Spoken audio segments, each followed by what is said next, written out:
Children are the future. In today's world, they are under tremendous mental and emotional stress. Not everyone around them is well-meaning. Sometimes the big wide world is just confusing. There are times when they want to speak up about things that are upsetting but cannot. There are days when friends and family are just not enough. Tele-helplines can prove to be wonderful support systems in times such as these. Parivartan's Youth and Child Helpline is one such in Bangalore. How did the Youth Child Helpline come about? At Parivartan, we always knew that there was a need for a child and youth helpline. This was borne out a lot by our adult clients who, when they came in for sessions, would say that they wish they knew of a place like this when they were younger. There was a place they could call. There were times that when I felt scared to speak to my parents or teachers, and I imagined if there was somebody there on a telephone line who I didn't know and who assured me that whatever I said would be confidential and wouldn't be shared with anybody else.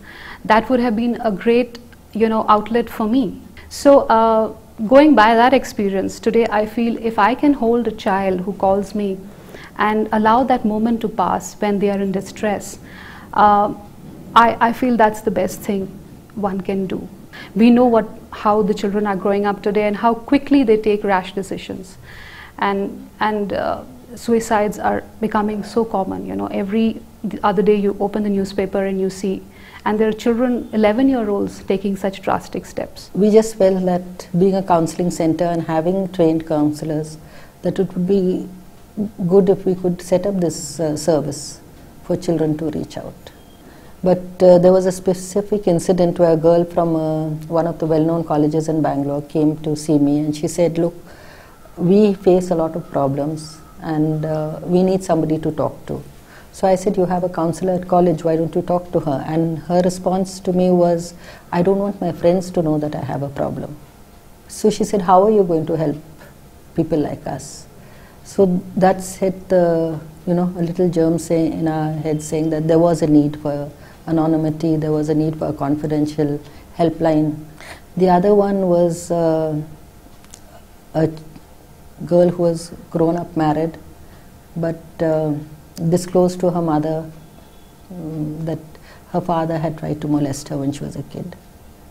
And we just thought of that girl when she was a child, and who did she have to turn to? It was so difficult for her to talk about something like this to her mother, because she knew that the family would break up if it happened. And actually the family did break up when she disclosed.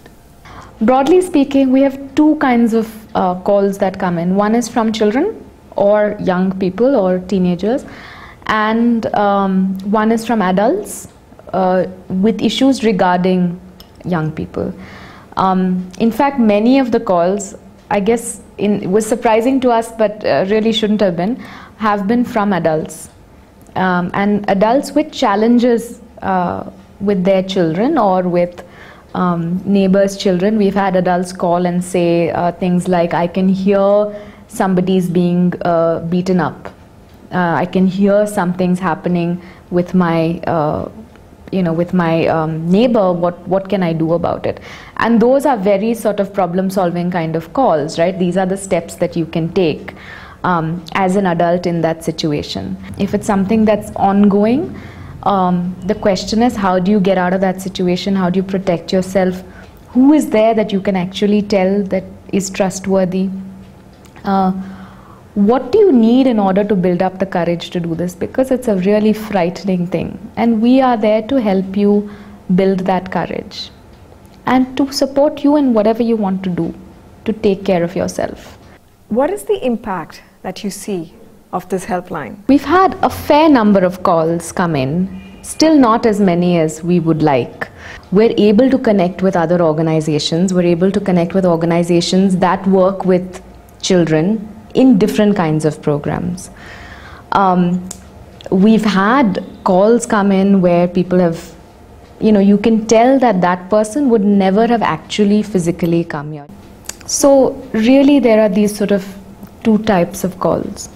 One where we are helping solve a problem that's solvable in the short term, and the other one where we're really helping provide someone with the space that they need to be able to solve whatever they need to themselves.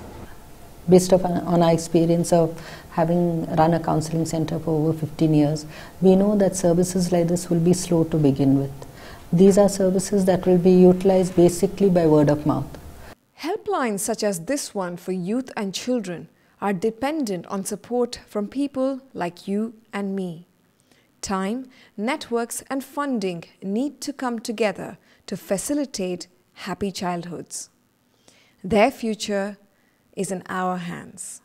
Something like this is almost, it's not one of those things that sort of launches with a boom. It's one of those things that gets incorporated into the fabric of a society, and that's what we're trying to do now. Anybody who wants to come and work, raise money for this kind of a cause, it's something very novel.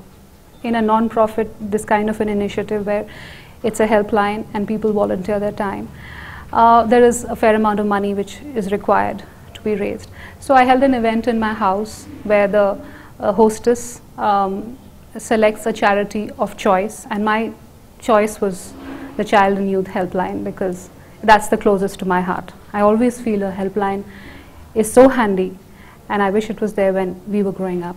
I was growing up.